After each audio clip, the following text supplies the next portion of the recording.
ఈ నెల 12వ తేదీన ఏపీ ముఖ్యమంత్రిగా చంద్రబాబు నాయుడు ప్రమాణ స్వీకార కార్యక్రమానికి కేంద్రం నుంచి పెద్దలు రావటం జరిగింది. కేంద్ర మంత్రులు అలాగే ప్రధాని నరేంద్ర మోదీ కూడా విచ్చేయటం జరిగింది. మరి ఈ సందర్భంగానే వేదిక మీద జరిగినటువంటి ఒక సంఘటన నిన్న కూడా మనం మాట్లాడుకోవటం జరిగింది. కేంద్ర మంత్రి అమిత్ షా బీజేపీ నాయకురాలు ఫార్మర్ తెలంగాణ గవర్నర్ తమిళసై సౌందరరాజన్ ఆమెకు వేలు చూపిస్తూ వార్నింగ్ ఇచ్చారని, వేదిక మీద ఒక మహిళ నేతను ఈ విధంగా అవమానించడం ఏంటని చెప్పి చాలా సోషల్ మీడియాలో వార్తలు వచ్చినటువంటి పరిస్థితి. దీనికి సంబంధించి ఎట్టకేలకు తమిళసై సౌందరరాజన్ గారు స్పందించడం జరిగింది. ఆ మాట్లాడుతూ అమిత్ షా తనకేమీ వార్నింగ్ ఇవ్వలేదని, ఈ సార్వత్రిక ఎన్నికల తరువాత మొట్టమొదటిసారి ఆయన్ని కలుస్తున్నానని, ఆయన పిలిచి ప్రస్తుతం ఎలా ఉంది రాజకీయాల్లో ఆమె పరిస్థితి ఎలా ఉంది ఏంటి అనేది అడిగి తెలుసుకున్నారని, అలాగే రాజకీయాల విషయాల్లోనూ తమిళనాడులో ఉన్నటువంటి పరిస్థితుల దృష్ట్యా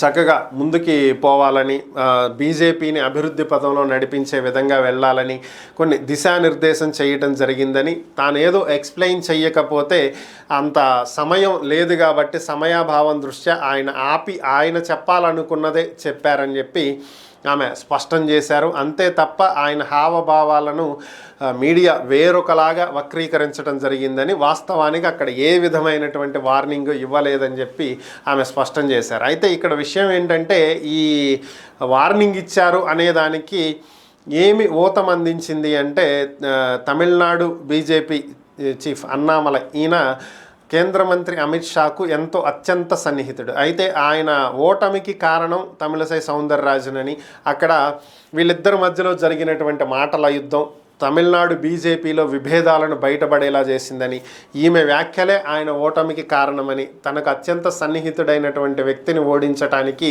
ఆమె కారణమైందనేటువంటి కోపాన్ని అమిత్ షా అక్కడ ప్రదర్శించారు అనేది మీడియా సంస్థలు ప్రచురించినటువంటి పరిస్థితి. మరి ఓవరాల్గా ఆమె అయితే క్లారిటీ ఇచ్చారు, అక్కడ అంతగా ఏం జరగలేదు, ఆయన వార్నింగ్ ఇవ్వలేదు, అలాంటిది ఏమీ లేదు, మీరు అనవసరమైనటువంటి ఊహాగానాలు అపోహలు పెట్టుకోకండి అని చెప్పి క్లారిటీ ఇచ్చారు.